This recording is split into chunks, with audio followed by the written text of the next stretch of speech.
ஆனால் தமிழகத்தில் அடிப்படையில் என்ன தவறாக இருக்கிறது என்பதற்கு ஒரு உதாரணம், ரெட் ஜெயின் மூவி நிறுவனத்தினுடைய புதிய சிஇஓவாக மாண்புமிகு தமிழகத்தினுடைய துணை முதலமைச்சர் உதயநிதி ஸ்டாலின் அவருடைய மகன் இன்பநிதி ஸ்டாலின் அவர்கள் பொறுப்பேற்பதை சுட்டி காட்டுதுங்கண்ணா.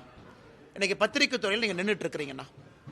இன்னைக்கு எதற்காக நாம் 9:30 மணிக்கு உங்கள்கிட்ட பேசுகிறோம் அப்படின்னா, உங்களுக்கு மதிப்பு கொடுத்து அந்த 10 கிலோ பேக்கை தூக்கி நீங்கள் வீட்டுக்கு போகிறதுக்கு நைட்டு 11 மணி 3 மணி நேரமாக காத்திருக்கிறீங்க.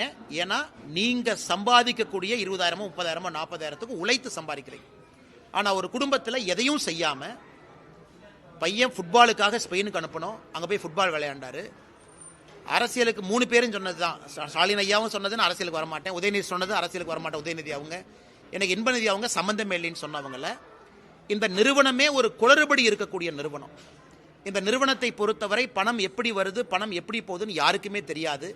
இடி பிரச்சனையில், சிபிஐ பிரச்சனையில், இன்கம் டேக்ஸ் பிரச்சனையில் இருக்கக்கூடிய ரெட் ஜெயின் நிறுவனம் தமிழகத்தினுடைய மொத்த ப்ரொடக்ஷன் எல்லாத்தையுமே தன்வசம் படுத்தி கொண்டிருக்கக்கூடிய நிறுவனத்திற்கு எதுவுமே இல்லாமல், யாருமே இல்லாமல், சம்பந்தமே இல்லாத இன்பநிதி ஸ்டாலினை கொண்டு வந்து சிஇஓ போட்டிருக்காங்கன்னா இதுலேயே நமக்கு தெரியுது இந்த டைனாஸ்டிக் பாலிடிக்ஸ்ங்கிறது எந்த அளவுக்கு போயிருக்கு, எந்த அளவுக்கு ஆழமாக போயிருக்கு.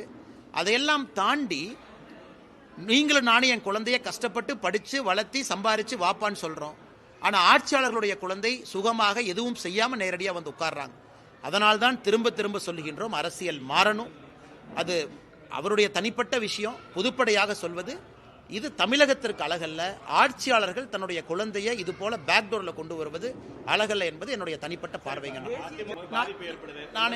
நான் இன்னைக்கு பார்த்தேங்கன்னா, உங்களுடைய செய்தி நிறுவனத்தில் நீங்கள் அந்த வீடியோலாம் போட்டீங்க, நான் பார்த்தேங்கன்னா, நான் ஏற்கனவே சொன்னது போலன்னா, ஒரு கட்சியினுடைய ஒரு தலைவர், மூத்த தலைவர் ஒரு கருத்தை வச்சிருக்கிறாங்க. அந்த கட்சியில் அவர்களுக்கான தலைவர்கள் இருக்கிறாங்க, அவர்கள் முடிவெடுப்பார்கள். இன்னும் நேரம் இருக்கு, காலம் இருக்கு. காலம் இருக்குன்னா இன்னும் 7 மாத காலம் இருக்கு. அதனால் நிச்சயமாக எல்லாம் சுமூகமாக போகும் என்பது என்னுடைய நம்பிக்கைங்க. நான் சகோதரி அலிஷா அப்துல்லா அவர்களுக்கு என்னுடைய அன்பான வேண்டுகோள், கொஞ்சம் பொறுமை. அரசியலை பொறுத்தவரை ஒருவருக்கு ஒரு நேரத்தில் ஒரு பொறுப்பு கொடுத்துக்கிட்டே வருவாங்க. உடனே பொறுப்பு கிடைக்குது அப்படிங்கிறக்காக அவங்கள கட்சி மறந்து விடவில்லை. எனக்கு பொறுப்பே கொடுக்கல, என்னை உதாசீனப்படுத்திட்டாங்க அப்படிங்கிற அர்த்தம் கிடையாது. அலிஷா அப்துல்லா அவர்கள் ஒரு முக்கியமான இந்த கட்சியினுடைய ஒரு ரேசராக இருந்து வந்தாங்க. பொறுமை காட்கணும். இந்த கட்சி நிச்சயமாக அவர்களை பார்த்து கொள்ளும். அதே நேரத்தில் மாநில தலைவர் அவர்கள் இந்த நீங்கள் கேட்ட கேள்விக்கு நயினார் அண்ணா அவங்க பதில் சொல்லியிருக்கிறாங்க. அதன் பிறகு இன்றைக்கி நான் பதில் சொன்னால் அது சரியாக இருக்காதுங்கண்ணா. அதனால் மாநில தலைவர் அவருடைய மகன் சம்பந்தப்பட்ட கேள்விக்கு அவர் ஒரு பதில் சொல்லியிருக்கிறாங்க. அதனால் அதை நீங்கள் பதில் எடுத்துக்கங்கன்னா, இன்றைக்கி நான் அதை பற்றி பேச விரும்பலைங்கண்ணா.